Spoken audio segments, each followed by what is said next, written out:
दोस्तों नमस्ते, मैं सुशील कुलकर्णी, आप देख रहे हैं एनालाइजर न्यूज हिंदी।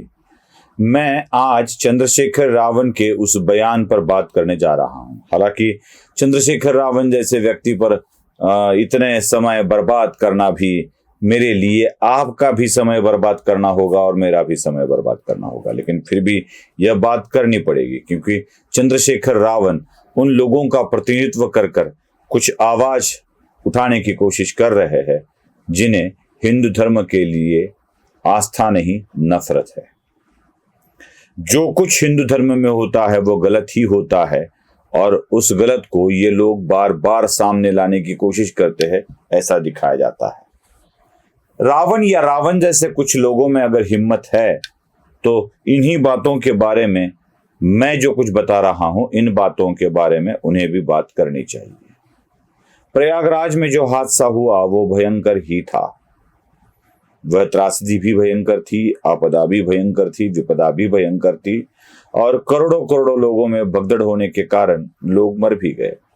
मैंने एक वीडियो करके अब तक कितने कुंभ में कितने एक्सीडेंट हुए हैं ये कल ही बताया था, 2 दिन पहले ही बताया था। शायद आंकड़े फिर से एक बार दोहरा दूं। अगर पूरे कुंभ की बात हो तो लगभग 1001 लोगों की मौत अब तक हुई है। बात अगर की जाए तो कुंभ भारत के स्वतंत्र होने के बाद, जब से भारत में भारत की सरकार आई है, पहले अब के 75-76 सालों में 1000 लोग अब तक कुंभ के मेले में मौत के घाट उतारे जा चुके हैं। ऐसी विपदा के कारण, जो भगदड़ मचने के कारण लोग मर गए। हमने वो आंकड़ा भी देख लिया और ये पुरोगामी लिब्रांडू कहने लगे कि हिंदू पाप धोने के लिए वहां जाता है और मर जाता है। रावण ने भी लगभग इसी तरह की बात की है। मुझे रावण जी से, सांसद है, उनको बोलना है कि मैं जो आंकड़े आपको दे रहा हूं, जरा उन आंकड़ों और घटनाओं पर गौर करें और अगर हिम्मत है तो इसके बारे में भी बात करें। चलो शुरू करते हैं एक मौत का खौफनाक सफर। एक ऐसी मौत की दर्दनाक दास्तां मैं आपको सुनाने वाला हूं जिसे सुनकर आप भी कहर उठेंगे। दोस्तों, बात है 2 जुलाई 1990 की।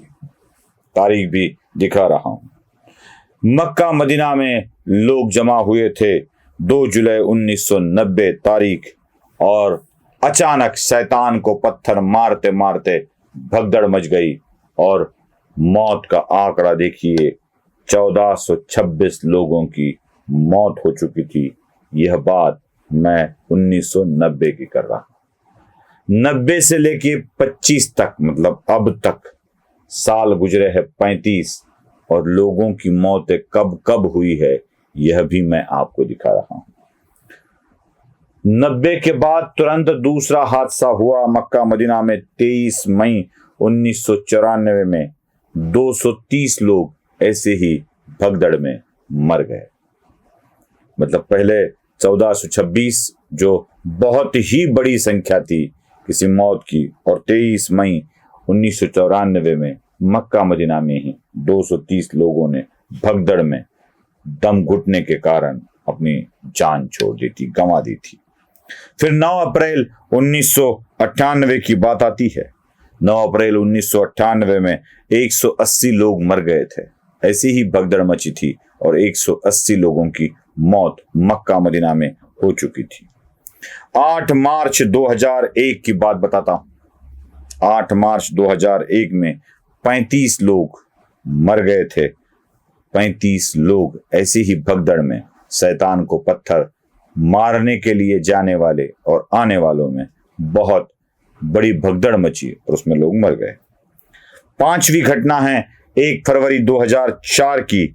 उसमें लगभग 250 से ज्यादा 251 लोगों की मौत हो गई थी और लगभग 244 लोग जख्मी हो गए थे।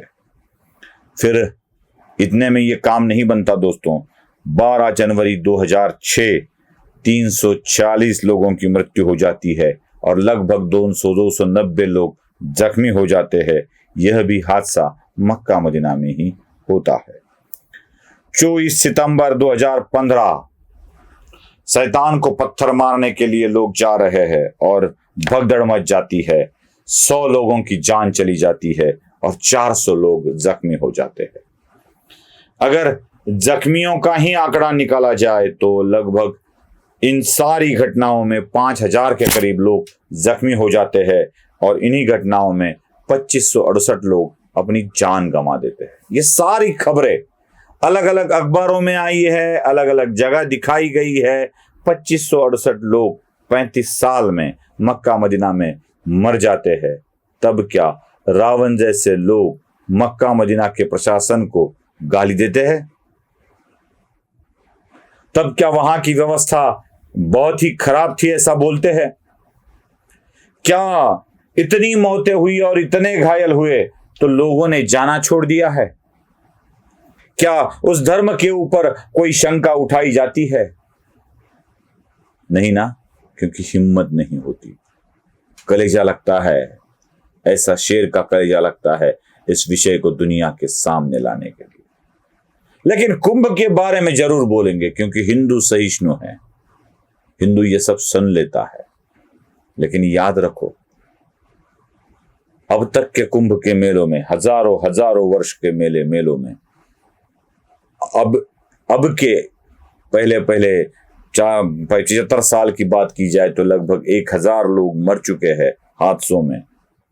वहां 2568 लोग मर चुके हैं। हिंदू अपनी आस्था को नहीं छोड़ता, बल्कि 3 दुर्घटनाएं होने के बाद भी प्रयागराज में भीड़ उमड़ रही है और लोग स्नान के लिए जा रहे हैं। दुर्भाग्य तो इस बात का है दोस्तों कि रावण जैसे लोग कुछ भी बोल देते हैं, लेकिन हिंदू धर्म के खुद को शंकराचार्य कहने वाले लोग भी इसके बारे में बहुत बुरा भला कहते हैं। और वो अविमुक्तेश्वरानंद जैसे लोग भी अपने धर्म को ही बदनाम करने लगते हैं। इन आंकड़ों को देखकर ऐसे लगता है आपको, क्या कहीं और जगह भगदड़ नहीं मचती, और जगह लोग नहीं मरते? हिंदुओं के ही बारे में बता कर वह बहुत सुरक्षित है, बहुत ही बुरी हाल में है, यह बताने की कोशिश होती है। मैं मानता हूं कि अपने ही प्रशासन पर यह लगाया गया लांछन ठीक नहीं होगा। अगर रावण में हिम्मत है, चंद्रशेखर आजाद रावण जो खुद अपने आप को कहता है, तो जरा इस विषय पर भी बात करें। नमस्ते।